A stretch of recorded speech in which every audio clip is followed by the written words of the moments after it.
राजा आनंद देव नामक एक न्यायप्रिय और धर्मनिष्ठ शासक अपने राज्य पर शासन कर रहे थे। उनका राज्य शांति और समृद्धि का प्रतीक था। जनता खुशहाल थी और हर कोई राजा की प्रशंसा करता था। लेकिन समय के साथ साथ कुछ दरबारी और मंत्री स्वार्थी और विरक्त हो गए। उन्होंने जनता पर अत्याचार करना शुरू कर दिया और राज्य के खजाने से धन चुराने लगे।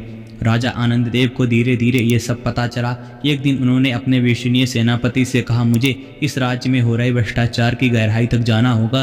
अगर मेरे दरबारी और मंत्री ही अपराधी बन जाएं तो न्याय का कोई अर्थ नहीं रह जाएगा।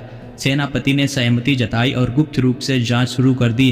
कुछ ही दिनों में सारा सच सामने आ गया। कई मंत्री खजाने से धन चुरा रहे थे और जनता पर कर का बोझ डाल रहे थे।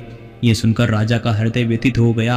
उसी समय एक सिद्ध साधु दरबार में आए। उन्होंने राजा से कहा, राजन, मैं आपको एक चेतावनी देने आया हूँ। आने वाले समय में आपको धर्म और राजपाट में से किसी एक को चुनना होगा। ध्यान रहे, राजा का असली धर्म उसकी प्रजा का भला करना है, ना कि किसी सत्ता बचाना।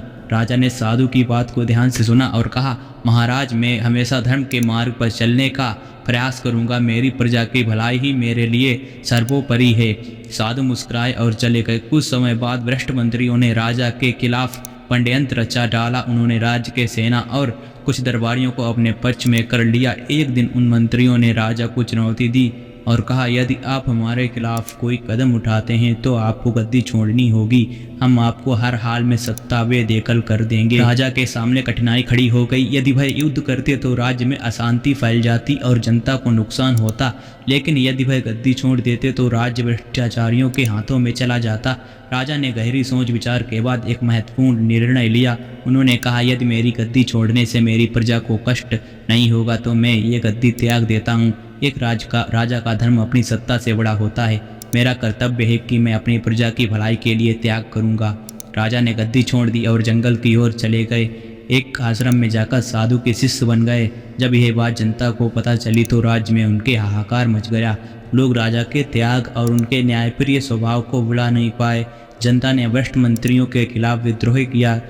उन्होंने मंत्रियों को राज्य से बाहर निकाल दिया और राजा आनंद देव को वापस गद्दी पर बैठने के लिए कहा। जनता के आग्रह पर राजा वापस अपने सिंहासन पर घर लौट आए। उन्होंने राज्य में फिर से न्याय और धर्म को स्थापित किया। राजा आनंद देव ने कहा, सत्ता से बड़ा धर्म है। अगर आप धर्म के रास्ते पर चलते हैं तो विजय आपकी ही होगी। इस घटना के बाद राज्य में फिर से शांति और समृद्धि लौट आई। राजा आनंद देव का नाम इतिहास में एक धर्मप्रिय राजा के रूप में दर्ज हो गया।